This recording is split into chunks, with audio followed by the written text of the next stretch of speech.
Hello, this is the Full Frame with Mark and Ben. I'm Mark. This is Ben. This is the Full Frame with Mark and Ben. Today's episode, we're going to a soapbox race.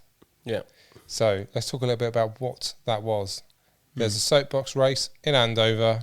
We went there to shoot photos. Yeah, there's not much else to say. I don't know. I guess if people don't know what a soapbox, it's like a homemade, unmotorised go-kart. Yeah, so you can steer it, you can brake.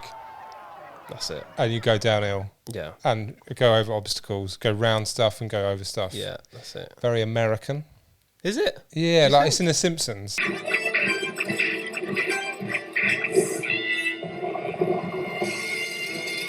I didn't really hear much about it until like Red Bull started doing it. Yeah, I know Red Bull do it, yeah. But it does remind me of like the cheese rolling race. Yeah, which was the same weekend. Which is a very English thing. Yeah, we need to do that next year. Yeah, we should. Yeah. Like, what were you expecting going in? If you want to know something I was expecting that I was disappointed by, they don't go that fast. Okay, yeah. And they don't crash at the bottom. They don't crash at all. No. None of them we saw crashed. So there were some close calls. Yeah, one of them nearly tipped over, which I got a photo of, which you can put up now. One of them went flying in the air and landed quite a few sort of did over that bump. That was like the only one. So that was like my first photo, and that was the only one that actually went up in the air over that one. All the others went so slow, they just cruised over it. So photography wise, was there anything you were expecting that was then difficult, or that changed, or that went well? Just people standing in front of you was pretty annoying. Yeah, there was quite a lot of restrictions because it was like we could only go up and down this one road either side of it. Yeah. And then you could cross over like when they had breaks, but the light was pretty steady, wasn't it? Yeah, sunny day, it was just nice really day. sunny, shadowy.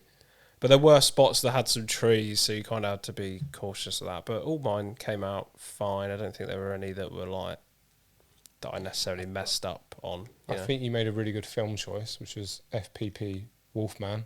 Yeah, I kind of just wanted to use it up. Yeah, to be honest, I think it's perfect. Yeah, it was a happy accident, if I'm honest.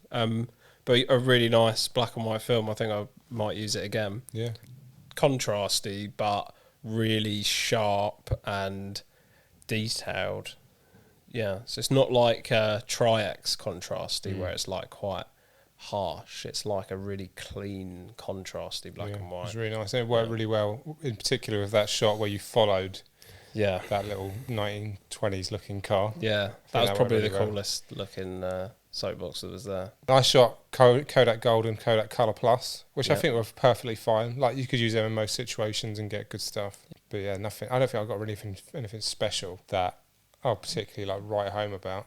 Yeah, for me it was kind of like documenting what was going on. Yeah. But trying to look at the crowd as much as I was looking at the cars. I tried to get a few, there's one with like a woman who's kind of in front of me, like blurred out, and she's like filming it. And then the soapbox in the background. So I tried to get some people in it as well. I tried to get reactions as well, because I stood by that ramp where the car went over to try and get people like with big reactions, but I kind of got a mixed bag there. Yeah, I didn't really feel like there were any good spots where you could do that, you know. And I also was trying to figure out right, where are people gonna, like make a face or whatever, when they see what's happening. And it's kind of tricky to get the soapbox in the shot and then get a picture of the person. Do you know what I mean? Because they're it's going past them. So 1 second they're looking this way and then they're looking that way. So it's do you know what I mean? So you kind of have to be in the right spot. And I didn't really figure that out. So I think what would be helpful is if we did an event where there's a bit more variety. And you can move around, obviously. And you can move around, because we were just going up and down the same street. Yeah. And every 10 minutes a soapbox would go past. Oh god, it was painful actually, wasn't it? I think we learnt a lot of lessons. If we're going to do another event like that, like a street event, where maybe a parade or protest would be good. I think we've learnt a few lessons from that. Yeah. To what we could do. We need to do a protest. But it's hard to know when protests are going to be. Yeah. I only seem to find out after they've happened. Yeah. So if you're a farmer and you're going to protest the tax thing, let us know in the comments. What kind of photos were you looking to get?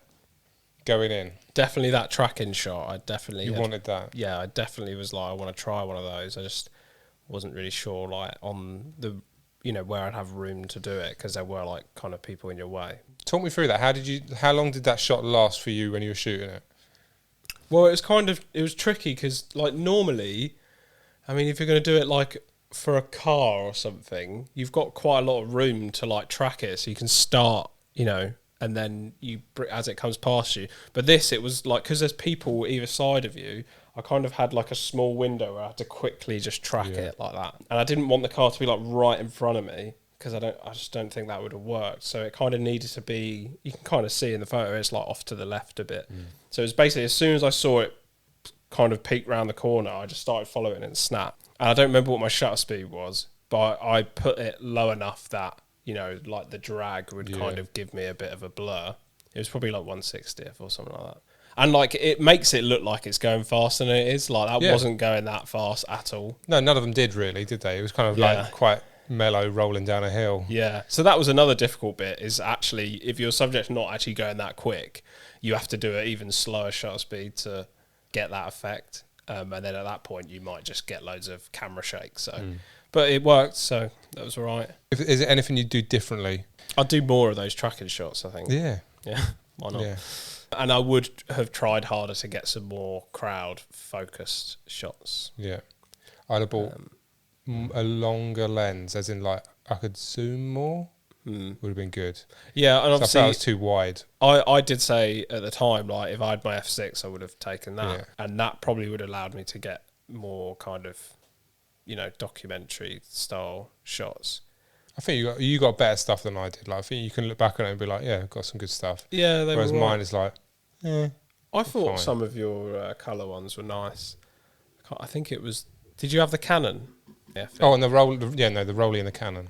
Right, yeah. Yeah, the ones on the Canon are always pretty good. It's a good camera, that. Thanks for watching. Don't forget to like and subscribe. Comment if you're able.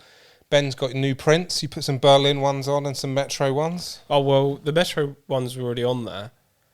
But I just kind of realised, after putting those Berlin ones on there, I realised I've got a good collection of, like, Metro-related prints on there. So if you like Metros of the world, that's going to be my new book for 2030, Metros of the World. Nice. Yeah. And if you like mediocre photos, feel free to go on my one. That'll do. See you next time for more sexy and exciting adventures on film.